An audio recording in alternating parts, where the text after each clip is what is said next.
If you find good solutions, you have to write documents for your developers which define how to do it.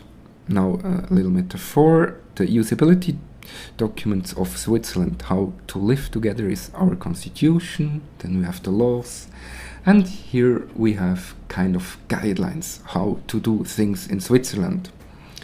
And these guidelines are really interesting because they are just to-do instructions. They are really not abstract. This guideline is about fertilizing with things, excrements from animals.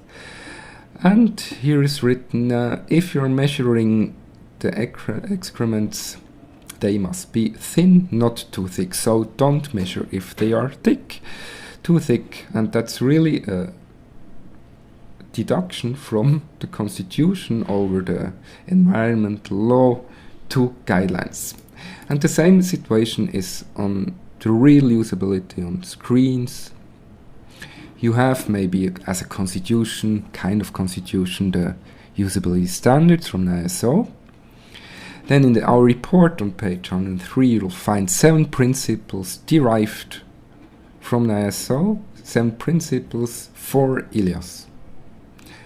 Your developers need it more precise, so the next step of deriving things is writing usability guidelines. We did one guideline for ILIAS forms. There is written in there, forms must have one main title and no titles in between. And if a part of the form is conditional, it should be invisible as long as it's not selected, so the form won't be too long. We will show the example. Then the principle, an example number 4, you must present the features to your user in a way that he can understand them, that he can see what is possible now. Here on the screen, the metaphor to it is a shop, a real shop, a brick shop. And where you're shopping there, you know where's the cheese, where's the bread. Implicitly, you don't need user guidance because it's very clear. And it should be done the same way in a system. It's selling features to your customers, to your users. And kind of constitution, usability standard from ISO. An example text, diagnostic evaluation. If a work system is judged to be unsatisfactory, systematic analysis of the contribution of different components of the context of use should be conducted. So that's the inspiration, first iteration, and here the guidelines. So the example, redesigning ILIAS forms on the base of guidelines before and after. That's a status quo form in ILIAS, some problems, too many titles, strange alignment somehow, instructions are too many, so the form is very long. Then the table design is very dominant, and this conditional part, start, end, has not to be present now because it's unlimited selected. If you select limited, then it should appear, at least in a JavaScript supported version. The solution we propose is that one. You have one main title not visible here, and then you have field sets. And the instructions are stored on question marks. If you click them, the instructions are appearing inline. In the non-JavaScript version, of course, that's not possible, this inline thing, so you have to open a window for instructions. And you see here, if zeitlich begrenzt, limited time limit is not selected, this conditional part is not here. If you select it, the conditional part appears. That's why this form looks much more lighter than this form. So how to write guidelines? You can create a prototype, which is good. You can evaluate the prototype with users, with discussions, or you even can have a look to things others are designing and take this as a prototype. Then you make a list. Why is the prototype designed like this? What's in the prototype? We call this a list of heuristics. Let's do that. We analyze a prototype of a hit list in a search engine on a screen that big. And that's a long list. We really define what's on the screen. We observe that the search field with the content is still here after searching on the top of the hit list.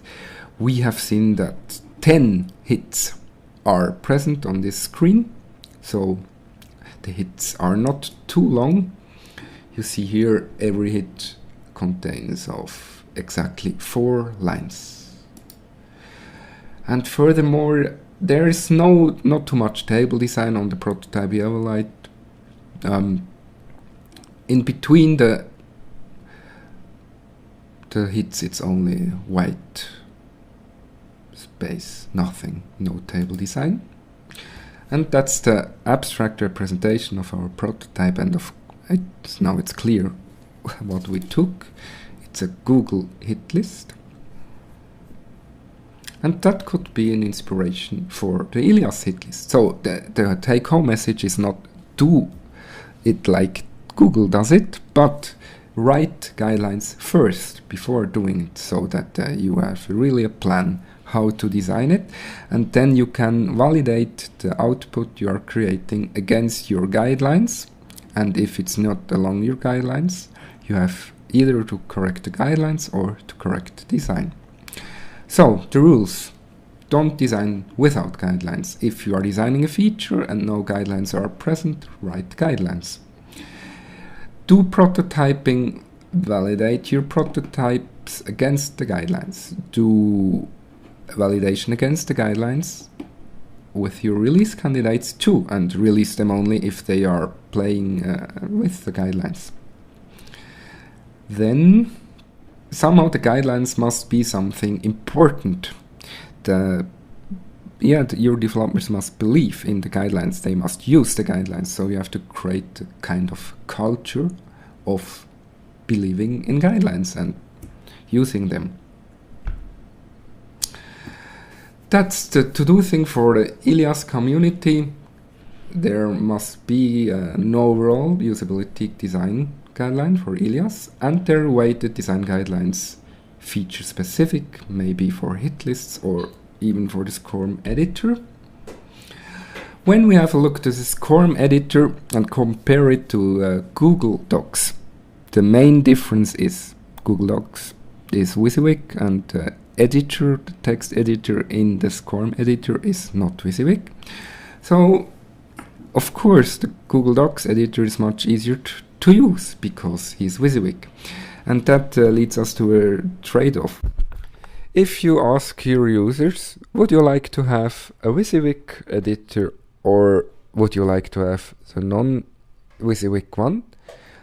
I guess the answer would be yes, we want a WYSIWYG editor. So it's clear the WYSIWYG editor with good technology is the maximum solution. But there is a trade-off. Your resources are limited and maybe you don't have enough resources to create a WYSIWYG editor, the maximum solution, and maybe it would be difficult to create the right XML structure out of these WYSIWYGly created documents. So the optimum solution maybe is true for the SCORM text editor, non-WYSIWYG, but nevertheless with good usability.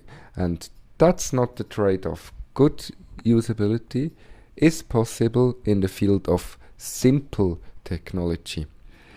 So we see here now some problems in the editor here. There are 3 feature offers. You can select formats here, and down here is wiki code. So this imperative of making clear offer to the user is not fulfilled here. Thank you very much for your attention. You find the slides and the podcast of this presentation on usability.unib.ch/Bremen. Thank you.